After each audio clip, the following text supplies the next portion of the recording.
Hello Green Class, I hope you're having a lovely summer holiday. I hope you've had lots of time for rest and play and going on lots of adventures with your family and friends. I also hope you've had time to look at all of the learning that Mrs Webb and I have set you so that we make a flying start in September. It's not long to go now, so make sure you're picking up those reading books, practicing your letter formation from your little books and checking back all of those sounds that Mrs Webb taught you, and I will look forward to seeing you soon. Last time Olive and I read to you, we were reading a book called Peter Rabbit, and that was from this big book which is called Bedtime Tales. The author of this book is Beatrix Potter.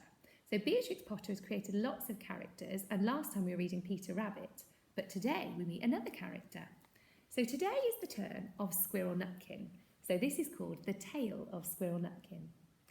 This is a tale about a tail that belonged to a little red squirrel called Nutkin. So here's Nutkin. He lived in a wood at the edge of a lake. In the middle of the lake was an island, and this was home to an owl called Old Brown. One autumn, when the nuts were ripe, that means that they're ready, and the leaves were golden, Nutkin and his squirrel friends made little rafts of twigs and paddled over to the island. I wonder if you've ever made a little raft, maybe when you've been to the beach or something. When the squirrels arrived, they gave Old Brown gifts and asked his permission to gather nuts from the island. That means they asked him if it was okay that they did it. Squirrel Nutkin didn't bring a gift. He sang a riddle instead. The owl did not understand Nutkin's riddle, but agreed that the squirrels could collect nuts. So they scurried around filling their sacks, and when evening came, they sailed home. Every day the squirrels returned to the island, and every day they all brought gifts for Old Brown, except for Squirrel Nutkin. Nutkin kept singing silly riddles which did not interest Old Brown at all. So riddles, a bit like a joke, but Old Brown isn't understanding the joke. The wise owl did his best to enjoy his gift and ignore Squirrel Nutkin. On the sixth day, so let's think about that, sixth would look like this. So first, second, third, fourth, fifth, sixth. So 6 days. On the sixth day, the squirrels came to the island for the last time. They bought an egg as a final present for Old Brown. Nutkin did not present the gifts with the other squirrels.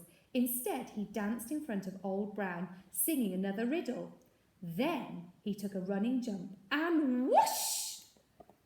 He landed right on the head of Old Brown. The other squirrels scurried away into the bushes in fright.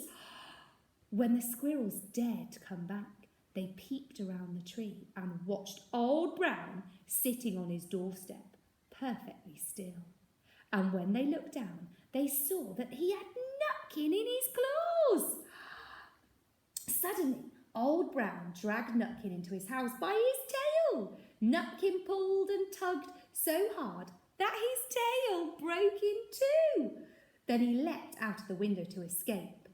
Nutkin and the squirrels sailed off home on their rafts and never returned to Owl Island. Squirrel Nutkin was very pleased to get home.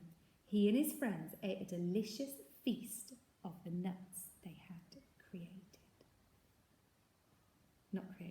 collected. The nuts they had collected. So there are those squirrels enjoying that feast there. And look at old Squirrel Nutkin with that short tail. So he's been taught a little bit of a lesson really, hasn't he? That he should have been kind to Old Brown, as after all they were gathering nuts from his island. The end of that tale. So I will join you again soon, Green Class. I'll have Olive with me and we will share another tale. Stay safe in the meantime and have a lovely time with all your adventures, and I will see you very soon. Bye-bye.